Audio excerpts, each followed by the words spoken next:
শুরুতে আজকের গুরুত্বপূর্ণ সংবাদ। এদিকে ভয়ঙ্কর সংবাদ যা শুনলে আপনার গা শিউরে উঠবে। কার শক্তিতে শক্তিশালী ইরান, সেনাবাহিনী নাকি আইআরজিসি? থাকছে বিস্তারিত প্রতিবেদনে। ইরান কি এই যুদ্ধে জিতবে? উত্তরটা হলো ইরান জিততেও চায় না, হারতেও চায় না। সে চায় টিকে থাকতে। জানিয়ে দেব, ওসমান হাদিকে খুনের ঘটনায় জড়িত প্রধান দুই আসামিকে কলকাতা থেকে গ্রেপ্তার করা হয়েছে। আটককৃতরা হলেন রাহুল ওরফে ফয়সাল করিম মাসুদ এবং আলমগীর হোসেন। বনগাঁও সীমান্ত এলাকা থেকে তাদের গ্রেপ্তার করা হয় বলে জানা গেছে। খবর পশ্চিমবঙ্গের গণমাধ্যম এই সময়ের। থাকছে বিস্তারিত প্রতিবেদনে। ইনকিলাব মঞ্চের সাবেক মুখপত্র শরীফ ওসমান হাদি হত্যা মামলার প্রধান আসামি ফয়সাল করিম মাসুদকে গ্রেফতার করেছে ভারতের পুলিশ। রোববার দেশটির পশ্চিমবঙ্গ প্রদেশের পুলিশের বিশেষ শাখার সদস্যরা বনগাঁও সীমান্ত এলাকা থেকে তাকে গ্রেফতার করেছে। পশ্চিমবঙ্গ পুলিশের বরাত দিয়ে ভারতীয় বার্তা সংস্থা এএনআই-এর এক প্রতিবেদনে এই তথ্য নিশ্চিত করা হয়েছে। এএনআই-এর প্রতিবেদনে বলা হয়েছে, অবৈধভাবে অনুপ্রবেশ ও অবস্থানের অভিযোগে রাহুল ওরফে ফয়সাল করিম মাসুদ এবং আলমগীর হোসেন নামে দুই বাংলাদেশি নাগরিককে ভারতের বনগাঁও সীমান্ত এলাকা থেকে গ্রেফতার করা হয়েছে। পশ্চিমবঙ্গ পুলিশের স্পেশাল টাস্ক ফোর্সের এসটিএফের সদস্যরা রোববার তাদের গ্রেফতার করেছেন। গ্রেফতারকৃতরা বাংলাদেশের রাজনৈতিক কর্মী শরীফ ওসমান হাদি হত্যাকাণ্ডের সঙ্গে জড়িত বলে জানা গেছে। এক সাংবাদিক বিজ্ঞপ্তিতে এসটিএফ বলেছে, বাংলাদেশে চাঁদাবাজি ও খুনের মতো গুরুতর অপরাধ সংঘটনের পর ভারতে পালিয়ে আসা দুই বাংলাদেশি নাগরিককে গ্রেফতার করা হয়েছে। গ্রেফতারকৃতরা অবৈধভাবে ভারতে প্রবেশ করে পশ্চিমবঙ্গের বনগাঁও সীমান্ত এলাকায় আত্মগোপন করেছিলেন এবং সুযোগ বুঝে পুনরায় বাংলাদেশে প্রবেশের অপেক্ষায় ছিলেন বলে পুলিশের কাছে বিশ্বস্ত তথ্য ছিল। সুনির্দিষ্ট তথ্যের ভিত্তিতে অভিযান চালিয়ে গত ৭ ও ৮ মার্চের মধ্যবর্তী রাতে বনগাঁও এলাকা থেকে ওই দুই বাংলাদেশিকে গ্রেফতার করা হয়। গ্রেফতারকৃতরা হলেন পটুয়াখালীর বাসিন্দা রাহুল ফয়সাল করিম মাসুদ ৩৭ এবং ঢাকার বাসিন্দা আলমগীর হোসেন ৩৪। বিজ্ঞপ্তিতে পশ্চিমবঙ্গ পুলিশ বলেছে, প্রাথমিক জিজ্ঞাসাবাদে জানা গেছে, রাহুল ওরফে ফয়সাল করিম মাসুদ ও আলমগীর হোসেন বাংলাদেশের রাজনৈতিক কর্মী ওসমান হাদি হত্যাকাণ্ডের সঙ্গে সরাসরি জড়িত। হত্যার পর তারা মেঘালয় সীমান্ত দিয়ে অবৈধভাবে ভারতে প্রবেশ করেন। এরপর ভারতের বিভিন্ন স্থানে অবস্থান শেষে সম্প্রতি পুনরায় বাংলাদেশে প্রবেশের উদ্দেশ্যে বনগাঁয় জড়ো হয়েছিলেন বলে পুলিশের কাছে বিশ্বস্ত তথ্য ছিল। এই ঘটনায় গ্রেফতারকৃতদের বিরুদ্ধে সুনির্দিষ্ট ধারায় মামলা দায়ের করা হয়েছে। রোববার গ্রেফতারকৃতদের সংশ্লিষ্ট আদালতে হাজির করা হলে আদালত তাদের পুলিশি হেফাজতে পাঠানোর নির্দেশ দেন। ইরানেরও নিজস্ব বাহিনী আছে। বাহিনীর নাম আরতেশ বা Islamic Republic of Iran army. অন্যান্য বাহিনীর মতোই তাদের ৩টি শাখা রয়েছে। সদস্য সংখ্যা ৩.৫ লাখের বেশি। ইসলামী বিপ্লবী আর আরতেশের মধ্যে তফাৎ হল, আরতেশ রক্ষা করে রাষ্ট্রকে আর আইআরজিসি রক্ষা করে বিপ্লবের আদর্শ, ইসলামিক সিস্টেম ও সুপ্রিম লিডারকে।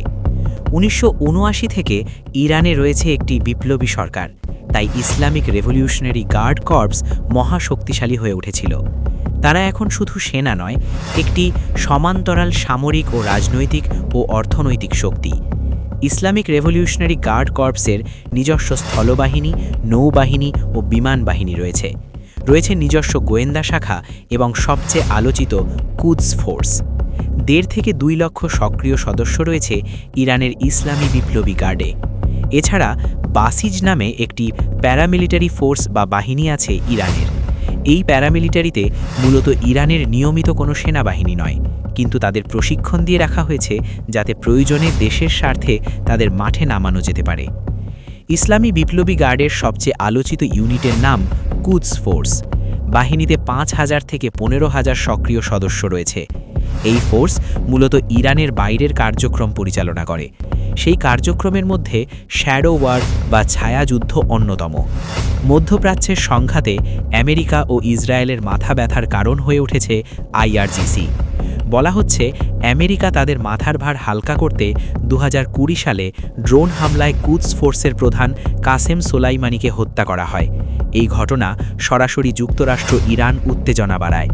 ইরান পাল্টা ক্ষেপণাস্ত্র হামলা চালায় ইরাকে আর মার্কিন ঘাঁটিতে। এই ঘটনা প্রমাণ করে আইআরজিসি শুধু আঞ্চলিক শক্তি নয়, বৈশ্বিক আলোচনার কেন্দ্র।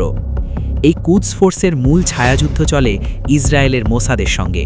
সেই যুদ্ধে গোপন অভিযান, সাইবার হামলা, টার্গেট কিলিং, নাশকতা সবই আছে। অনেকে বলেন আইআরজিসি হলো রাষ্ট্রের ভেতরে রাষ্ট্র। এর অনেক প্রাক্তন কমান্ডার মূলধারার রাজনীতিতেও যোগ দেন। ইরানের রাজনীতিতে তাদের ব্যাপক প্রভাব রয়েছে। একের পর এক মিসাইল হামলায় কেঁপে উঠল ইসরায়েল। শুক্রবার বেনগুরিয়ন বিমানবন্দর, হাইফা পোর্ট সহ রাজধানী তেল আবিবের বিভিন্ন স্থানে ক্ষেপণাস্ত্র হামলার কথা জানিয়েছে ইরানের বিপ্লবী গার্ড বাহিনী। কোনো ধরনের যুদ্ধবিরতির জন্য আহ্বান জানায়নি ইরান। সমঝোতা নয়, বরং শেষ পর্যন্ত লড়াই চালিয়ে যাওয়ার লক্ষ্যেই ইরানের যুদ্ধ করছে বলেও জানায়। খোরাম শহর, খাইবার আর ফাতার মতো একের পর এক মিসাইল ছুড়ে যাচ্ছে ইসরায়েলি ভূখণ্ড লক্ষ্য করে। শুরুতে আজকের আপডেট খবর। নিহতের খবর স্বীকার করল ওয়াশিংটন। মধ্যপ্রাচ্যের বিভিন্ন দেশে হামলা চালিয়ে যাচ্ছে ইরান। তেল আবিব ছাড়াও হামলা হয়েছে আরব আমিরাত, কাতার ও কুয়েতে। সৌদি আরবের রিয়াদের মার্কিন দূতাবাসে হয়েছে ড্রোন হামলা। বিপরীতে তেহরান ও বৈরুতে পাল্টা হামলা অব্যাহত রেখেছে ইসরায়েল। অন্যদিকে যুদ্ধে এখন পর্যন্ত 6 মার্কিন সেনা নিহত হয়েছে বলে স্বীকার করেছে ওয়াশিংটন।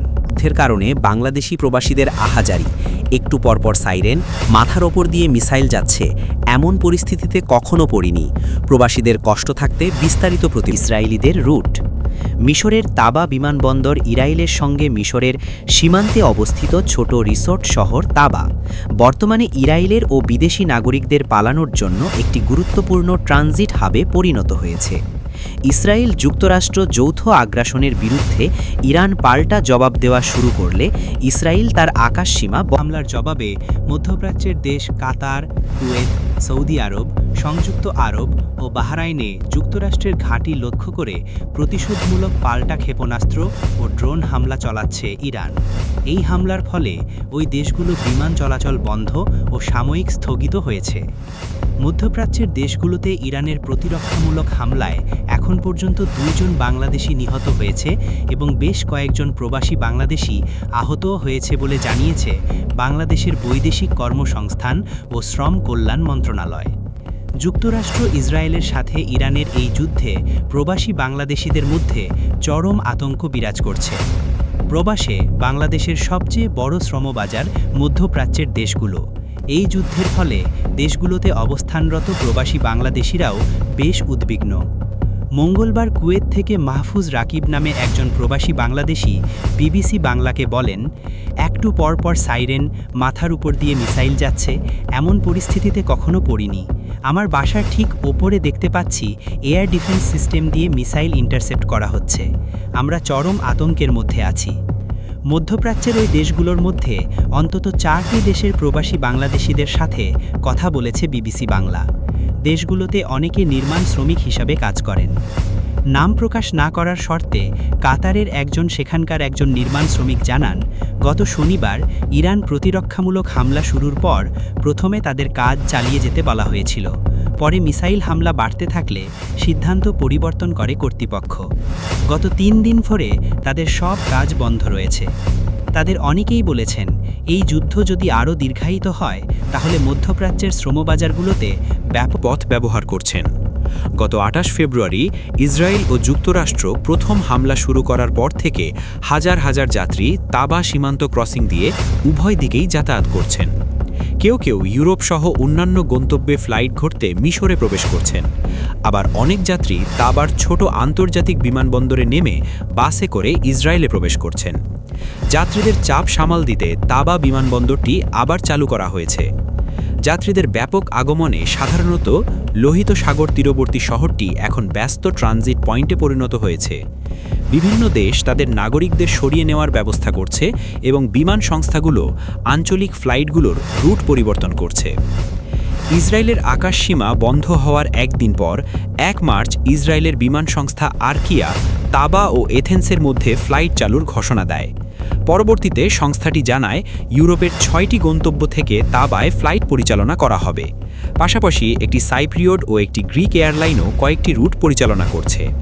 তবে ইসরায়েলের প্রধান বিমান সংস্থা এল আল তাবায় ফ্লাইট সরিয়ে নেওয়ার বিষয়টি বিবেচনা করলেও শেষ পর্যন্ত নিরাপত্তাজনিত কারণে সেই সিদ্ধান্ত থেকে সরে আসে।